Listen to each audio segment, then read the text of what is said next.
노벨 문학상을 수상한 작가 중에 헤르만 헤세라는 사람이 있습니다. 헤르만 헤세가 쓴 작품 중에 동방순례라는 중단편 소설이 있어요. 이 소설의 주인공은 HH라는 약자를 쓰는 사람인데요, 많은 사람들은 그 HH가 헤르만 헤세 자신을 첫 글자를 따서 자기를 담은 고백적 소설이다라고 해석하기도 합니다.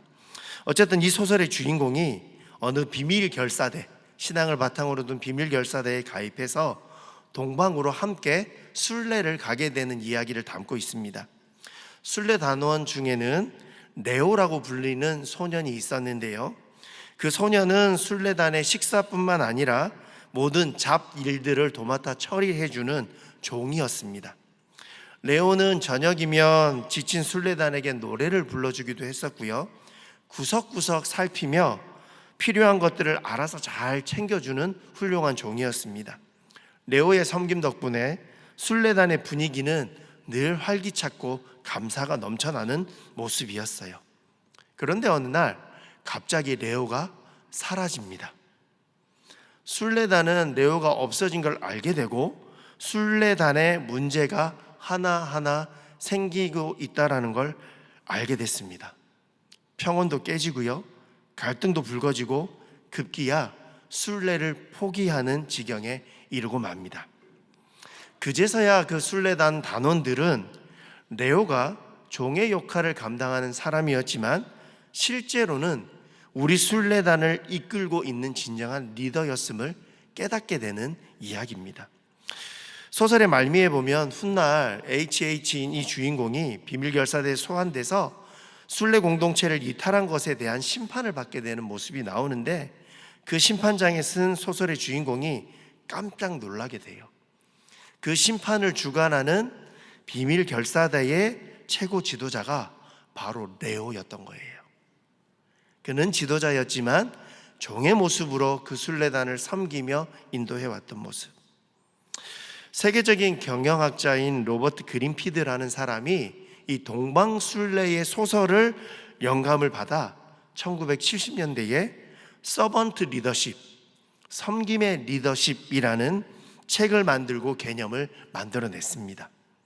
그가 제시했던 섬김의 리더십, 서번트 리더십의 개념은 그 이전의 전통적인 리더십이었던 리더의 건의와 명령과 지시를 따르는 것과는 전혀 다른, 리더가 구성원들을 먼저 섬기고 지원하고 그들의 필요를 충족시켜 주는데 우선순위를 두는 것이다 라고 강조했고, 오늘날까지 서번트 리더십은, 섬김의 리더십은 중요한 리더십으로 자리매김하고 있습니다. 동방순례의 소설에 등장하는 레오의 모습, 경제학자 그린피드가 제시한 섬김의 리더십의 모습, 이 모든 모습의 원조는 바로 예수님이십니다. 섬김의 리더십, 이것이 바로 우리가 따라야 할 예수님의 가르침입니다. 그래서 오늘 본문에서 예수님께서는 이렇게 말씀하세요. 마가복음 10장 45절, 인자가 온 것은 섬김을 받으려 함이 아니라 도리어 섬기려 하고 자기 목숨을 많은 사람의 대속물로 주려 함이니라. 섬김을 받으러 온 것이 아니라 도리어 섬기려 왔다. 사도 바울도 예수님의 마음을 품으라며 빌립보서 2장 5절에서 8절까지 이렇게 이야기해요. 너희 안에 이 마음을 품으라.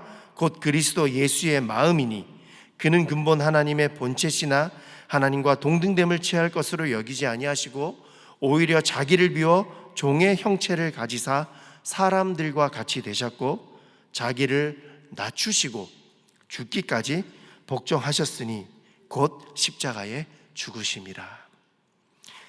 종의 형체와 같이 낮추시고 죽기까지 복종하셨다. 우리는 예수님의 마음을 품고 섬기는 삶을 살아가야 하는 예수님의 제자이자 그리스도인들입니다.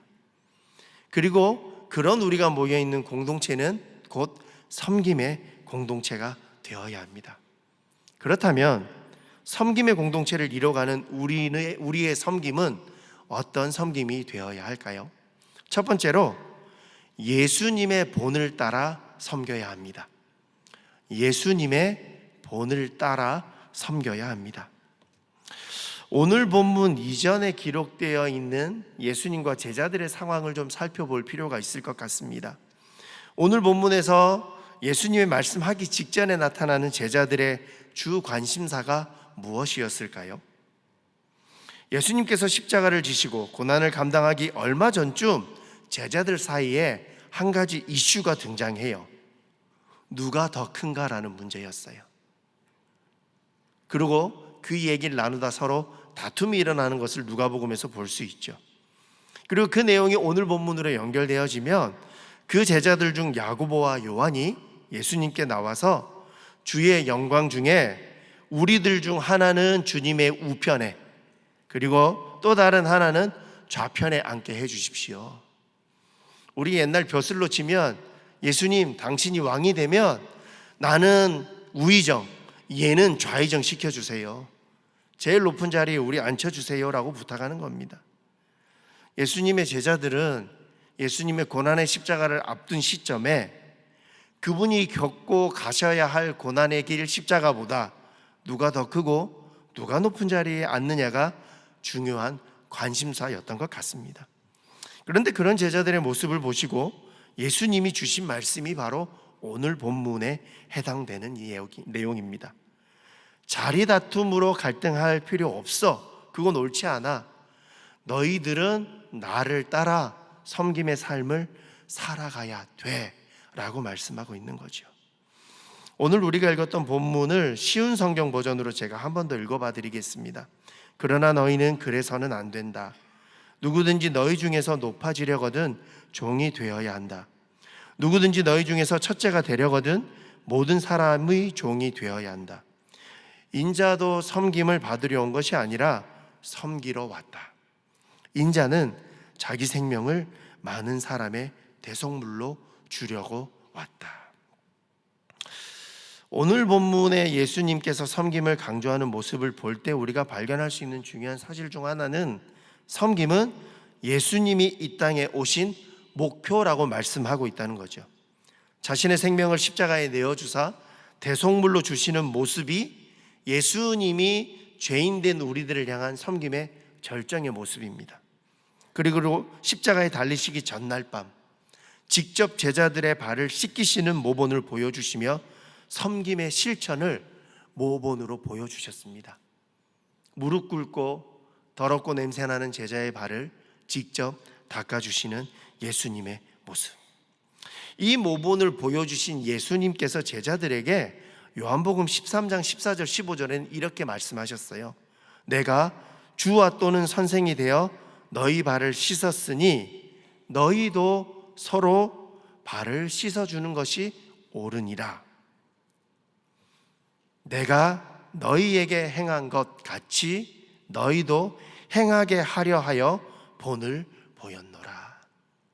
우리 15절을 같이 한번 읽어볼까요? 시작. 내가 너희에게 행한 것 같이 너희도 행하게 하려 하여 본을 보였노라. 예수님이 뭐를 보여주셨다고요? 본을 보여주셨다. 너희도 이렇게 섬겨야 해. 너희가 내 모습을 따라 섬김의 본을 따라 이렇게 실천해야 돼 하고 시청과 교육을 시켜주신 거예요. 실제 실습을 보여주신 겁니다. 우리의 삶의 구주와 주님 되신 예수님이 본을 보여주시며 이같이 행하라 라는 명령을 우리에게도 말씀하고 있습니다. 내가 너희에게 행한 것 같이 본을 보였으니 너희도 행하라. 예수님의 본을 따라 섬기려 하면 종이 되어져야 하고 낮아져야 한다라고 말씀하고 있는 거죠. 특별히 오늘 본문에서 섬김이라는 단어와 종이라는 단어의 의미를 조금 더 깊이 살펴볼 필요가 있습니다. 섬김이라는 단어는 헬라어 디아코네오라는 단어인데요, 뜻이 다양하게 쓰여져요. 섬기다, 봉사하다, 지원하다, 집사로 섬기다, 식사 시중을 들다. 다양한 의미와 상황에 따라 다양하게 해석되고 있는 것을 볼 수 있죠. 우리가 보는 성경에는 수종 들다, 섬기다, 일하다, 돕다, 집사의 직분을 하다, 공양하다 다 이런 의미로 해석되어지거든요. 중요한 것은 이 디아코네오, 섬김이라는 단어의 핵심은 인격적으로 다른 사람에게 행하는 봉사라는 거예요. 그리고 이 봉사는 단순히 의무감에 차서 하는 봉사일 뿐만 아니라 사랑의 마음을 품고 섬기는 사랑의 봉사라는 의미를 가진 강력한 단어입니다. 예수님께서 우리를 그렇게 섬겨주셨고 우리도 그렇게 섬기라라고 말씀하셔요. 그리고 섬기라라고 하시면서 종이 되어야 한다라고 말씀하셨거든요. 종이라는 단어는 둘로스라는 단어인데 노예, 종 이런 뜻으로 쓰입니다. 특별히 노예라는, 종이라는 의미는 주인에게 속했다는 것을 의미하죠. 자유의지는 없고요. 다른 사람, 즉 주인의 뜻에 따라 자기의 뜻을 복종시키는 상태를 의미하거든요. 내 모든 의지는 주인된 자에게 맡겨놓은 채 그 주인에 속해서 주인의 뜻에 따라, 주인의 명령에 따라 순종해야 될 의무가 지어지는 자들이 종입니다. 그리고 오로지 종으로서 그것을 감당해야 될 의무와 역할이 우리에게 주어져 있음을 종이란 단어는 설명해 주고 있습니다. 여러분은 여러분 스스로가 주인 되신 예수님께 속한 종이라고 고백하십니까? 아멘.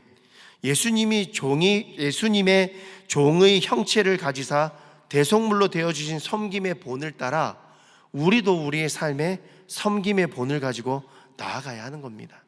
아까 봤던 빌립보서 2장의 말씀처럼 종의 형체를 가지고 자기를 낮추시고 죽기까지 복종하는 그 모습이 우리를 향한 예수님의 명령입니다. 쉽게 말씀드리면 예수를 믿는 모든 사람들은 예수님의 본을 삼아 살아가야 되는 사람이에요. 주님이 섬기러 오셨다고 하심은 자기 자신의 종으로 남을 위한 존재가 되기 위해 오셨다는 얘기고 그 본을 따라 우리도 그렇게 행해야 된다라고 말씀하고 있는 거예요. 그런데 여러분, 우리의 삶의 모습은 어떻습니까? 섬기기보다는 섬김을 받으려 하고 대접받으려고 하지 않으시는가요? 갑자기 눈을 피하십니다. 누군가 섬겨주면 너무 좋죠. 그런데 우리가 잊지 말아야 될 것, 우리는 섬김의 자리로 부름받았던 것. 아마 여러분 때때로 어떤 자리 갔을 때 내 신분이나 내 지위에 걸맞지 않은 섬김을 받게 되거나 나에게 주어진 것들이 불편하게 느껴지면 내가 왜 여기 와서 이런 대접받고 있어야 되지? 라고 생각해 보신 적은 없으신가요? 그러나 예수님이 제자들의 발을 씻기며 우리에게 주신 말씀을 기억하십시오. 내가 행한 것 같이 너희도 행하게 하여 본을 보여주셨다.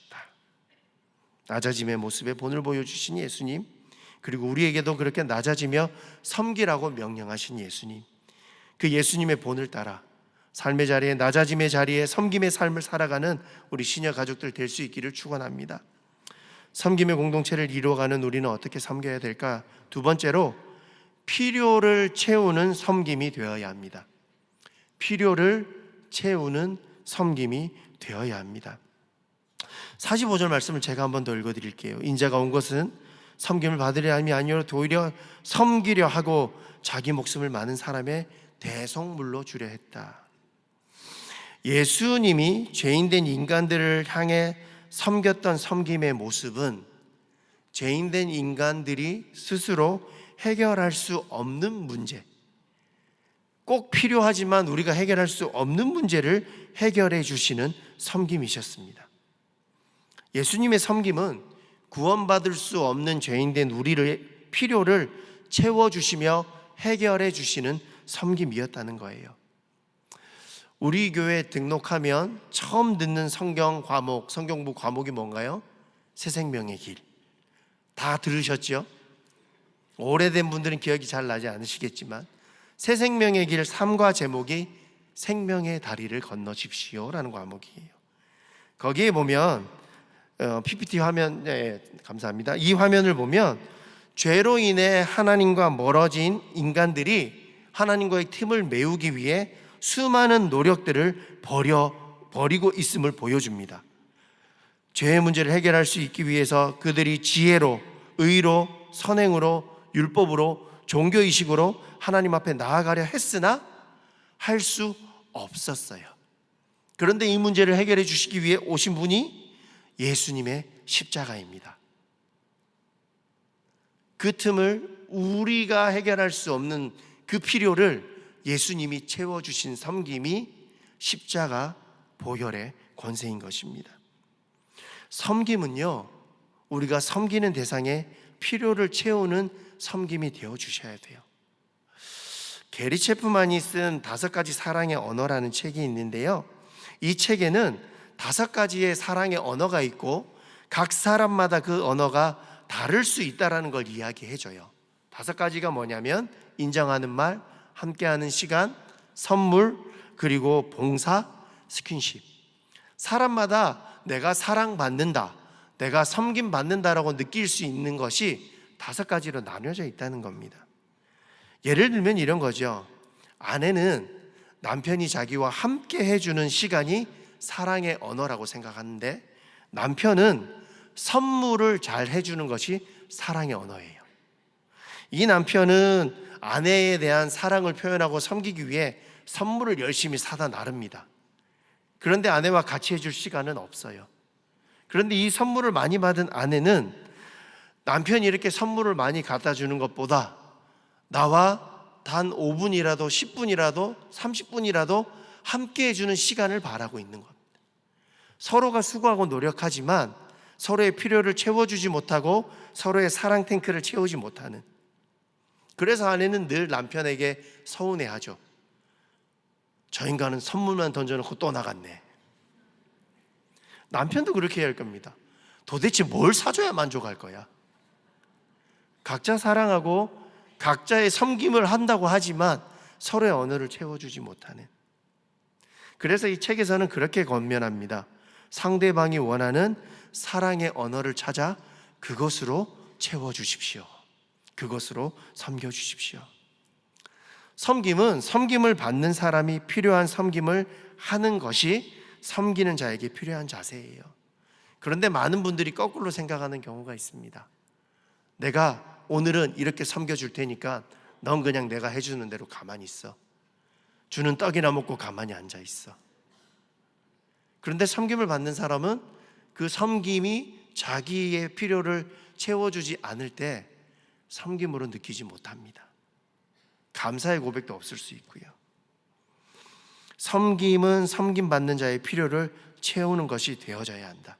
그러려면은요, 내가 섬겨야 할 사람의 필요가 뭔지 살펴볼 수 있어야 되고 그의 필요를 발견하고 그렇게 접근하고 섬기는 것이 필요하죠.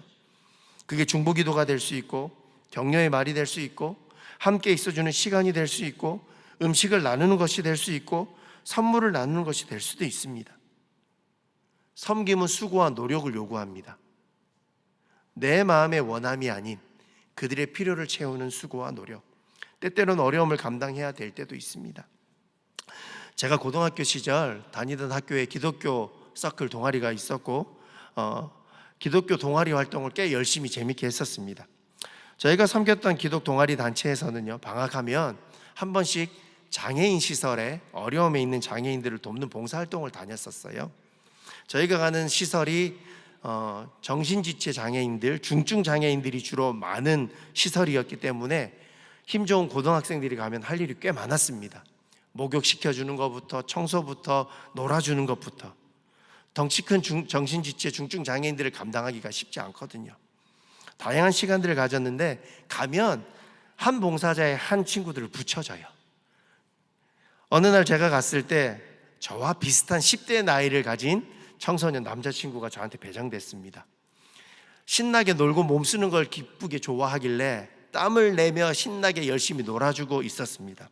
한참 재밌게 놀던 순간 갑자기 그 친구가 제 팔뚝이를 세게 깨무는 거예요. 그 중증 장애인분들이나 정신체 장애인분들은 힘 조절이 쉽지 않거든요.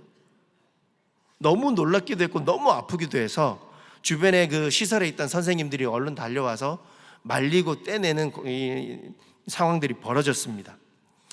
깊게 물려서 이 자국이 선명하게 보였고요. 그 시설의 선생님이 저에게 학생 괜찮냐고, 너무 놀랐겠다, 미안하다, 뭐 여러 가지 얘기를 하는데 그분이 마지막에 해주신 말씀이 제 귀에 꽂혔습니다.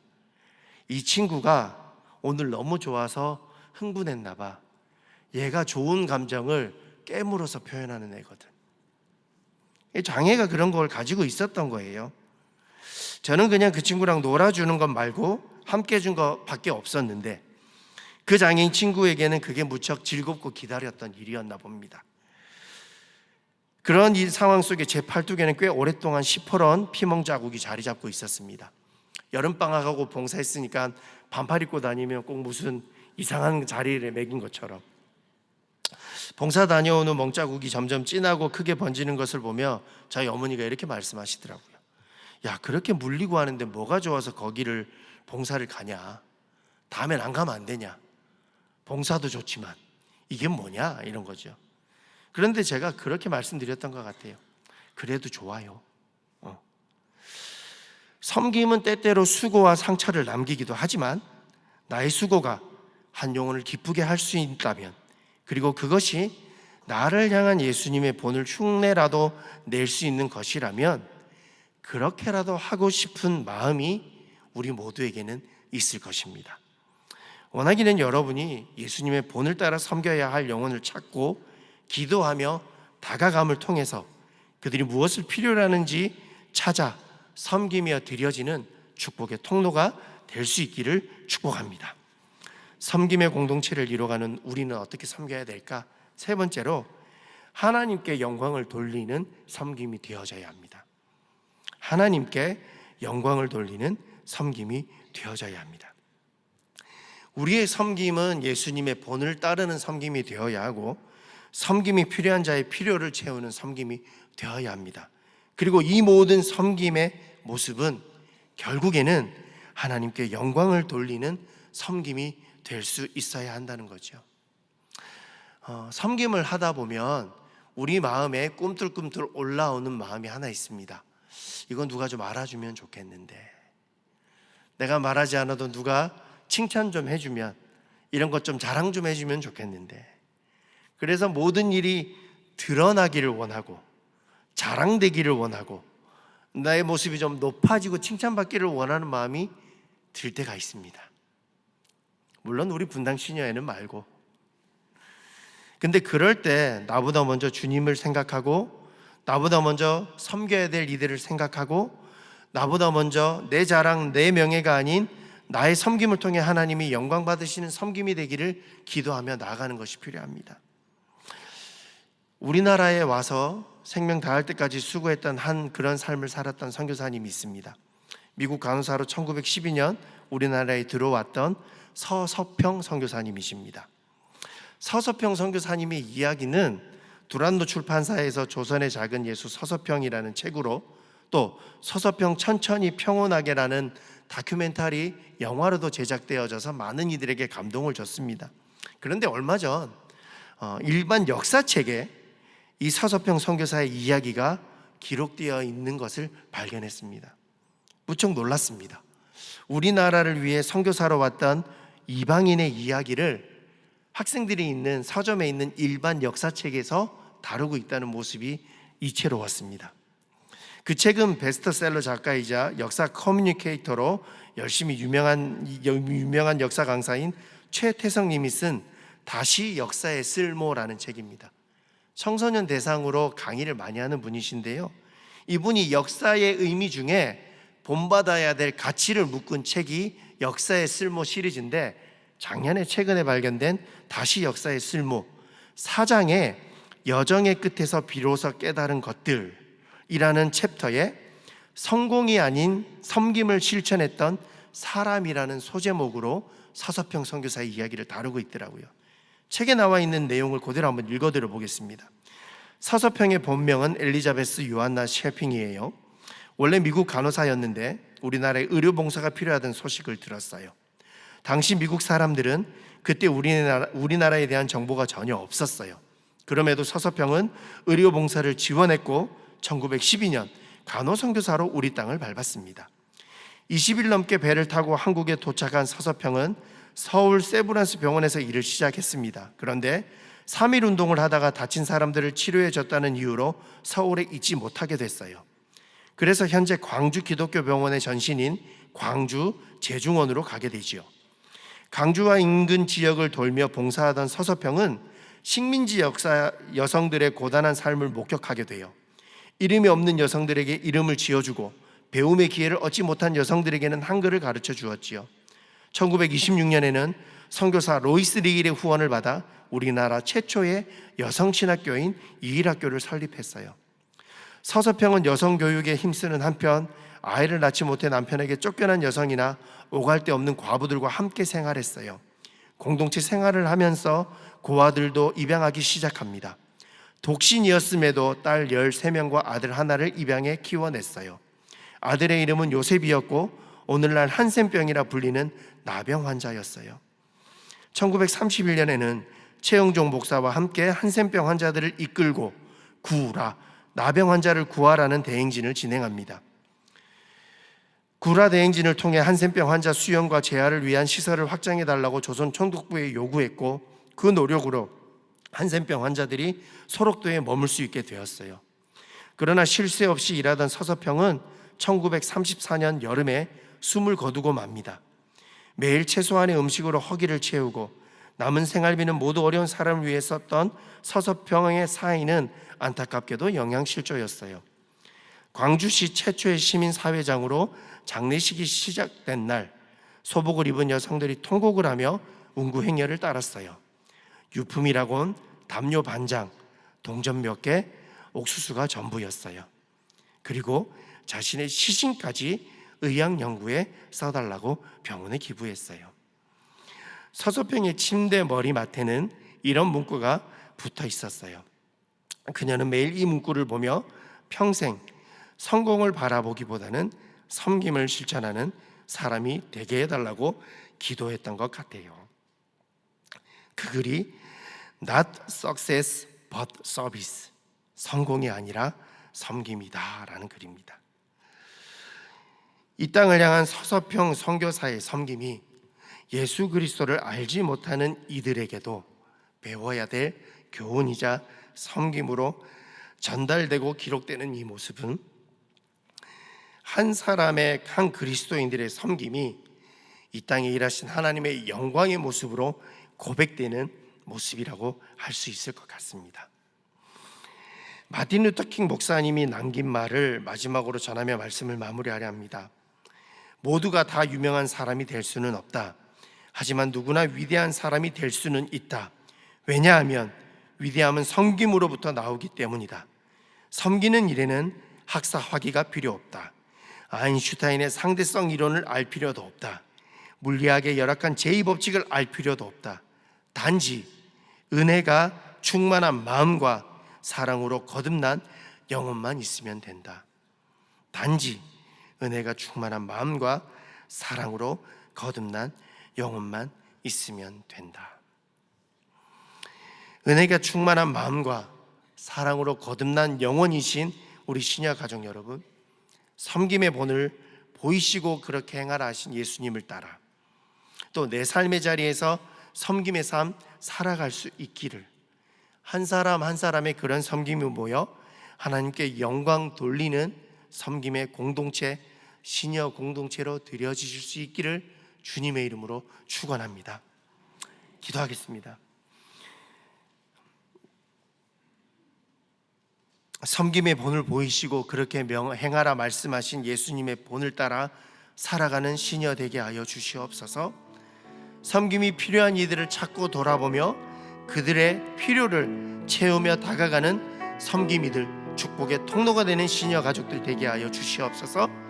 우리의 삶이, 우리의 섬김이 우리의 삶의 주관자 되시고 영광 받으시는 하나님을 드높이는 영광의 도구 되게 하여 주셔서 우리의 삶과 우리의 공동체가 하나님의 섬김의 자리에 귀한 도구로, 영광의 축복의 도구로 쓰임받는 귀한 은혜 있게 하여 주시옵소서. 예수님 이름으로 기도드립니다. 우리 지구촌 찬양 162장 사랑의 주님이 날 사랑하시네 옆 사람 바라보며 한 장 고백하겠습니다. 사랑의 주님이, 사랑의 주님이 날 사랑하시네. 내 모습 이대로 받으셨네. 사랑의 주님이 날 사랑하듯이, 사랑의 주님이 날 사랑. 옆 사람들 바라보며 이렇게 고백합니다. 나도 널 사랑하며, 나도 널 사랑하며 섬기리. 기도하겠습니다. 우리를 위해 십자가를 지시기까지 낮아지시고 종의 모습으로 피 흘리시며 우리를 구원하신 예수 그리스도, 그 주님의 본을 따라 섬기는 삶 살아가기를 원하는 사랑하는 시녀 가족들의 삶의 자리와 섬김의 자리 위에 이제는 우리 주 예수 그리스도의 은혜가, 놀라운 하나님의 사랑이, 그리고 함께 하심이 역사하시는 성령님의 내주교통 역사하심이 섬김의 모든 자리마다 주님의 마음 품고 드려지게 하시고 하나님의 영광을 드높이는 축복의 통로되는 은혜로 함께 하시기를 간절히 축원하옵나이다. 아멘.